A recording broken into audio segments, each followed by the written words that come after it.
Har du ikke købt den? Nej, den ville du da købe. Nej, jeg sagde, du skulle købe den. Jeg troede, du købte den.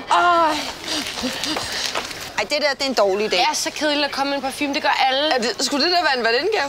Hun bliver så glad. Du kan ikke få ordentlig kris i London. Alle mine veninder er sådan, Emilie, du giver de bedste gaver i verden. Ja, det gør mine veninder også. Vi kommer ikke vej med det her. Skal vi ikke bare slå om det så? Det var åndssvagt. Så lad os lave en konkurrence om, hvem der kender folk bedst. Den, der vinder, får lov at vælge valentgave. Du tør måske ikke, eller hvad? Selvfølgelig gør det. Hej, du tør ikke. Ej, hvor du irriterende. Jo, det gør jeg. Vi har det 70 minutter til take-off, så lad os gøre det. Fint. Fint. Hun vinder altid. Men det kommer hun ikke til nu. Det kan jeg jo ikke gøre for. Altså, jeg er bare god til at vinde. Jeg vinder altid. Jeg kommer til at vinde. Jeg ved det. Emilie og mig i gang sådan en slags konkurrence, så tænkte vi på, om vi måtte prøve at finde en ting til jeres tur, og så kan I bestemme, hvad for en I synes, der er bedst. Okay. Hvor skal I hen? Vi skal til Rom. Ej, jeg elsker Rom. Jeg er halv italiener, så jeg har været i Rom altså sådan virkelig mange gange. Vi har ikke særlig meget tid, men prøv at, vi kommer tilbage lige om 2 sekunder, og så kan I afgøre vinderen.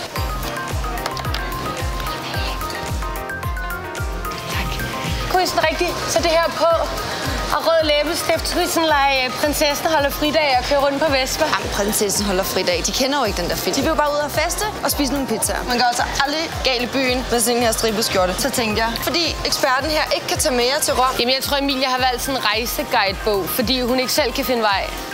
Hun bliver altid væk. Skjorten. Enig. Yes!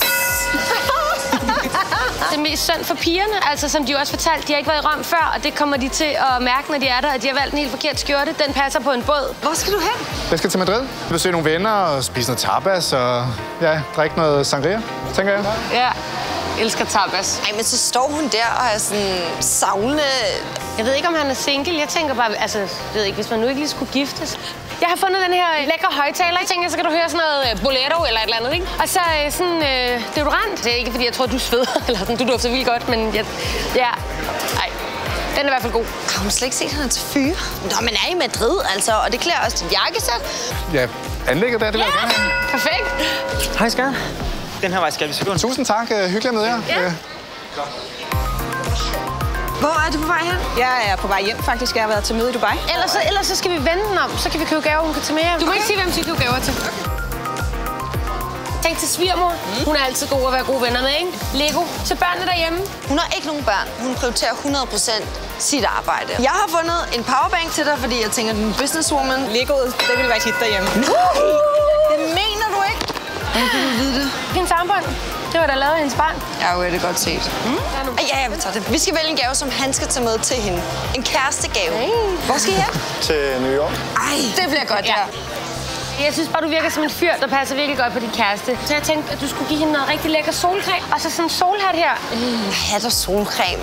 Det er sgu lidt for kedeligt. På en kærestetur skal der altså noget pænt undertøj til. I ved jo alle sammen, hvad der sker på en kærestetur. Helt ærligt. Det er undertøjet og parfume, helt sikkert. Yes! Men Der er 25 minutter til take-off. Jeg arbejder bedst under pres. hun er den mest irriterende i verden, når hun vinder. Så det skal ikke ske. Jeg vil vinde det her. 2 piger på 7 og 10. Der kunne bestemme, hvad deres forældre skal have med på ferie. Egypten. Fedt, skal I på charter? Yes. En creme til jeres mor og far, så de er travlt optaget. Og ørepropper. Det vil sige, at I kan lave alt, hvad I vil på den tur. Det er jo vildt snyd af Emilie, hun står og overbeviser børnene på den der måde. Altså, så kunne jeg lige så godt have købt sovepiller på apoteket. Hvem har ikke lyst til at have nogle forældre, der ser rimelig cool ud, ikke? Det ligger meget sejt. Der er ikke nogen, der gider at have deres forældre rende rundt i et partnerlook. Jeg ved ikke, hvad hun har tænkt på. Hvad synes I? Yes! Du ved godt, hvad det her betyder. Ja, det er da klart, jeg vandt. Altså. Det kan godt være, der findes dårlige taber, ikke? Men der findes virkelig også dårlige vinder. Og der er Emilie en af dem. Hun er den mest irriterende i verden, når hun vinder. Taberen betaler. Ved du hvad, jeg skal også det her. Tror du ikke, jeg så det der, mand? Du er ikke en dårlig taber. Ja, stille. Bare 10 minutter til.